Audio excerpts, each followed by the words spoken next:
Assalamualaikum warahmatullahi wabarakatuh.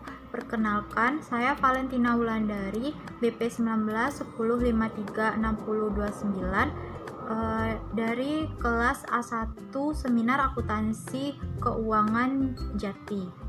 Baiklah, di sini saya akan menjelaskan tentang aplikasi PSAK 24 mengenai imbalan kerja pada PT Sepatu Bata. Yang pertama, latar belakang. Semua perusahaan dituntut untuk menghasilkan barang dan jasa yang berkualitas. Ini dikarenakan persaingan bisnis yang sangat ketat, sehingga mereka harus mampu mempertahankan keberadaannya di dunia bisnis dengan produk barang dan jasa yang bermutu, serta pekerja yang ada di dalam perusahaan tersebut. Sebagai pemberi kerja, perusahaan harus memberikan imbalan kerja atas jasa yang sudah diberikan tenaga kerja bagi operasional perusahaan. Peranan sumber daya manusia sangat dibutuhkan sebagai salah satu faktor penentu keberhasilan suatu perusahaan. Jika perusahaan memberikan pembayaran finansial yang sesuai dengan ketentuan-ketentuan yang telah diatur dalam Undang-Undang Ketenagakerjaan, maka pekerja juga akan memberikan kinerja yang maksimal dan baik, serta memiliki rasa loyal terhadap perusahaan. Ketentuan mengenai pemberian imbalan kerja pada karyawan diatur dalam PSAK 24 mengenai imbalan kerja dan Undang-Undang Ketenagakerjaan Nomor 13 Tahun 2003. Perusahaan sepatu bata juga memberikan imbalan kerja kepada karyawannya. Baik, yang pertama saya akan membahas mengenai pengertian akuntansi. Menurut APB dan AIKPA, pada tahun 1970, akuntansi merupakan suatu aktivitas maupun kegiatan pelayanan yang berfungsi untuk memberikan informasi yang kuantitatif, terutama bersifat finansial dari perusahaan yang ditunjukkan untuk pengambilan keputusan ekonomi dalam memilih suatu tindakan. Selanjutnya, menurut Sujarweni, akuntansi merupakan tindakan menghitung dan mempertanggungjawabkan suatu yang berkaitan dengan bidang keuangan dari sebuah perusahaan kepada pemiliknya, yang mana telah diberikan kepercayaan dalam pengelolaan untuk menjalankan perusahaannya. Ruang lingkup imbalan kerja. Yang pertama kita bahas dulu PSAK 24 tentang imbalan kerja ini diatur secara umum dalam Undang-Undang Ketenagakerjaan Nomor 13 Tahun 2003. Jadi definisi imbalan kerja menurut PSAK 24 yaitu semua bentuk imbalan yang diberikan oleh perusahaan sebagai pertukaran dari jasa yang diberikan pekerja kepada perusahaan atau untuk pemutusan kontrak kerja, termasuk direktur dan manajemen. Yang kedua, definisi imbalan kerja menurut Undang-Undang Ketenagakerjaan Nomor 13 Tahun 2003. Yang pertama, upah. Upah itu adalah hak pekerja yang diterima dan dinyatakan dalam bentuk uang berupa imbalan perusahaan kepada pekerja yang ditetapkan dan dibayarkan menurut kesepakatan, perjanjian atau peraturan perundang-undangan. Yang kedua, yaitu kesejahteraan, merupakan suatu pemenuhan kebutuhan atau keperluan yang bersifat rohani, jasmani, baik dalam ataupun luar hubungan kerja, secara langsung maupun tidak langsung, dapat meningkatkan produktivitas kerja dalam lingkungan yang sehat dan aman. Dalam PSAK 24, imbalan kerja terdiri atas 4. Yang pertama, imbalan kerja jangka pendek. Yang kedua, imbalan pasca kerja. Yang ketiga, imbalan kerja jangka panjang lainnya. Dan yang keempat, pesangon pemutusan kerja. Pertama, imbalan kerja jangka pendek. Imbalan kerja jangka pendek adalah imbalan kerja yang jatuh tempo seluruhnya dalam waktu 12 bulan setelah akhir periode pekerja memberikan jasanya.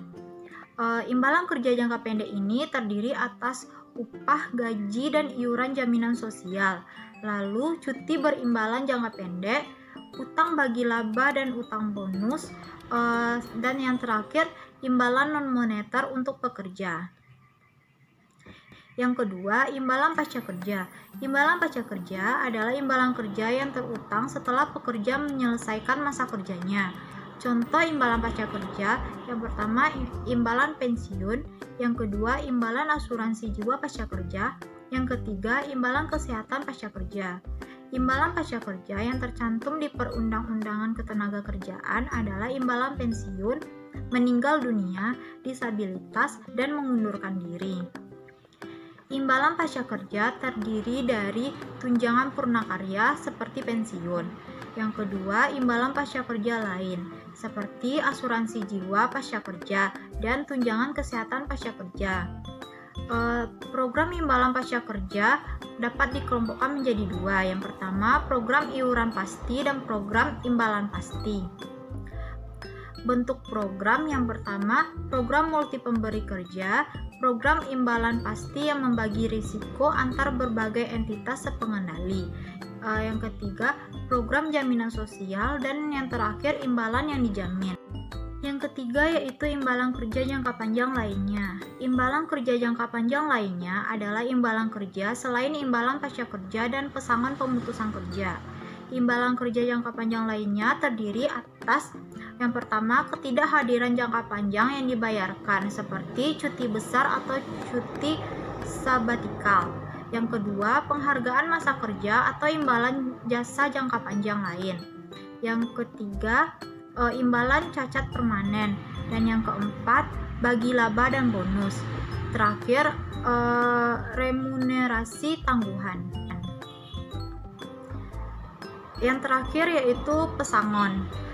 Pesangon pemutusan kerja adalah imbalan kerja yang diberikan karena keputusan perusahaan untuk memberhentikan pekerja sebelum usia pensiun normal, atau keputusan pekerja menerima tawaran untuk mengundurkan diri secara sukarela dengan imbalan tertentu. Pembahasan selanjutnya yaitu aplikasi imbalan kerja berdasarkan PSAK 24 pada perusahaan sepatu bata. PSAK 24 dan Undang-Undang Ketenagakerjaan Nomor 13 Tahun 2003 merupakan dasar bagi perusahaan sepatu bata dalam memberi imbalan kerja. Perusahaan sepatu bata yang berpusat di Jakarta memiliki 717 karyawan yang terdiri dari karyawan tetap dan karyawan kontrak pada akhir tahun 2019. Dewan Komisaris dan Dewan Direksi merupakan personil manajemen kunci. Dewan Komisaris dan Direksi perusahaan hanya dibayarkan gaji dan tunjangan. Selanjutnya, pengakuan liabilitas imbalan kerja jangka panjang perusahaan didasarkan pada jumlah mana yang lebih besar antara jumlah yang dihitung berdasarkan Undang-Undang Tenaga Kerja Nomor 13 Tahun 2003 dengan jumlah menurut program pensiun imbalan pasti dari perusahaan. Program pensiun imbalan pasti disiapkan untuk sebagian besar karyawan tetap berdasarkan lama masa kerja dan rata-rata gaji 2 tahun terakhir. Selanjutnya, perusahaan mengakui laba atau rugi saat terjadi perubahan program imbalan pasti. Jika terdapat perubahan terhadap ketentuan pada program imbalan pasti atau jika terdapat komitmen untuk melakukan pengurangan material terhadap jumlah karyawan yang ditanggung oleh suatu program, di mana bagian yang material untuk jasa yang diberikan oleh karyawan pada masa depan tidak lagi memberikan suatu imbalan atau memberikan imbalan yang lebih rendah. Lalu, pegawai tetap yang memenuhi syarat akan diberikan program dana pensiun imbalan pasti, yang mana sebesar 11,07% dari penghasilan dasar pensiun pegawai ditanggung oleh perusahaan.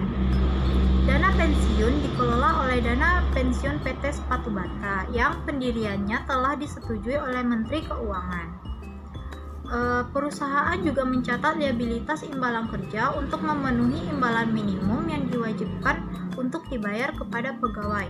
yang memenuhi persyaratan sesuai dengan Undang-Undang Ketenagakerjaan. Perusahaan sepatu bata memiliki perjanjian kerja bersama dengan pimpinan unit kerja Serikat Pekerja Aneka Industri Federasi Serikat Pekerja Metal Indonesia, yang mana di sana diatur berbagai ketentuan yang berkaitan dengan hubungan antara perusahaan sepatu bata dengan karyawannya. Upah bagi karyawan perusahaan sepatu bata mengacu pada upah minimum yang telah ditetapkan oleh pemerintah. Setelah melakukan pertimbangan seperti masa kerja, jabatan, uang makan, dan uang transport. Bagi karyawan yang lembur, untuk menghitung upahnya yaitu upah tetap dalam setiap bulan ditambahkan dengan komponen upah seperti yang telah disebutkan sebelumnya, lalu dibagi dengan 173 jam. Perusahaan sepatu bata juga mengikutsertakan karyawannya dalam program Badan Pengelolaan Jaminan Sosial atau BPJS sebagai bentuk tanggung jawab sosialnya yang meliputi yang pertama tuh BPJS Ketenagakerjaan, terdiri dari jaminan hari tua, jaminan kecelakaan kerja, jaminan kematian, jaminan pensiun. Yang kedua BPJS Kesehatan. Jadi jika pekerja mengalami kecelakaan saat bekerja dan membuat karyawan perusahaan itu menderita sakit, maka selama sakit tetap diberikan upah sesuai dengan perundang-undangan yang berlaku. Namun apabila karyawan libur sakit dan harus mengambil cuti bukan karena kecelakaan kerja, maka akan mendapatkan upah sesuai dengan ketentuan. Yang pertama, untuk 4 bulan pertama dibayarkan sebesar 100% dari upah. Lalu untuk 4 bulan kedua dibayarkan sebesar 75% dari upah. Yang ketiga, untuk 4 bulan ketiga dibayarkan sebesar 50% dari upah. Dan yang terakhir, untuk 4 bulan keempat dibayarkan sebesar 25% dari upah dan akan segera dilakukan PHK oleh perusahaan. Selain itu, saat terjadi kematian atas karyawan atau keluarganya, perusahaan juga akan memberikan bantuan dalam bentuk tunjangan kematian dengan jumlah 2 juta rupiah. Dan perusahaan juga akan memberikan tunjangan hari raya kepada karyawan yang masih bekerja 1 bulan menjelang Lebaran. Perusahaan memberikan uang pesangon sesuai dengan ketentuan dan prosedur yang telah diatur dalam Undang-Undang Nomor 13 Tahun 2003 dan Undang-Undang Nomor 2 Tahun 2004 tentang penyelesaian perselisihan hubungan industrial serta peraturan perundang-undangan yang lainnya. Jadi terdapat 2 alasan dalam pemberian uang pesangon. Yang pertama, karena karyawan mengundurkan diri. Yang kedua, karena karyawan diberhentikan oleh perusahaannya. Jadi dari pembahasan sebelumnya, maka dapat disimpulkan bahwa imbalan kerja terdiri atas 4. Yang pertama, imbalan kerja jangka pendek. Yang kedua, imbalan pasca kerja. Yang ketiga, imbalan kerja jangka panjang. Dan yang terakhir yaitu pesangon pemutusan kerja. Lalu aplikasi imbalan kerja PSAK 24 pada perusahaan sepatu bata dapat disimpulkan. Yang pertama, Dewan Komisaris dan Direksi perusahaan tidak ada mendapatkan kompensasi dalam bentuk imbalan pasca kerja, imbalan kerja jangka panjang, pesangon pemutusan kerja, dan pembayaran berbasis saham. Hanya dibayarkan gaji dan tunjangan saja. Lalu, tidak semua karyawan tetap yang mendapatkan program pensiun imbalan pasti. Pemberian ini dilakukan berdasarkan masa kerja dan gaji rata-rata 2 tahun terakhir. Dan sebesar 11,07% dari penghasilan dasar pensiun pegawai, perusahaan menanggung iuran dana pensiun tersebut. Yang selanjutnya, metode Project Unit Credit adalah metode yang digunakan dalam menentukan program imbalan pasti. Lalu, upah bagi karyawan mengacu pada upah minimum yang telah ditetapkan oleh pemerintah, di mana karyawan tersebut akan mendapatkan tunjangan masa kerja, jabatan, uang makan, dan uang transport. Bagi karyawan yang lembur juga akan diberikan upah, yaitu upah tetap dalam setiap bulan ditambahkan dengan komponen upah yang telah disebutkan tadi, lalu dibagi dengan 173 jam. Selanjutnya, perusahaan juga mendaftarkan karyawannya pada program BPJS Ketenagakerjaan dan BPJS Kesehatan. Lalu, saat karyawan menderita sakit sehingga tidak dapat bekerja karena mengalami kecelakaan dalam bekerja atau bukan karena kecelakaan kerja, maka perusahaan akan tetap memberikan upahnya sesuai dengan ketentuan undang-undang yang berlaku dan perjanjian dengan perusahaan. Selain itu, perusahaan juga memberikan tunjangan hari raya serta tunjangan kematian kepada karyawannya. Saat memberikan uang pesangon, karena karyawan mengundurkan diri atau pemutusan kontrak kerja oleh perusahaan, maka uang pesangon akan diberikan berdasarkan ketentuan pada Undang-Undang Ketenagakerjaan Nomor 13 Tahun 2003. Jadi, dari kesimpulan yang telah dibacakan, dapat diberikan saran kepada perusahaan sepatu bata agar tetap mempertahankan penerapan imbalan kerja yang sudah berpedoman kepada PSAK 24 dan Undang-Undang Ketenagakerjaan Nomor 13 Tahun 2003. Dan disarankan agar perusahaan memberikan program imbalan pensiun kepada semua karyawan tetap dan bukan hanya ditentukan berdasarkan masa kerja atau gaji saja. Baik, sekian hasil presentasi dari saya.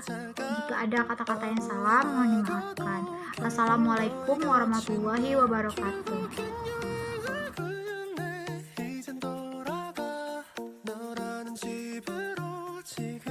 다시 way back home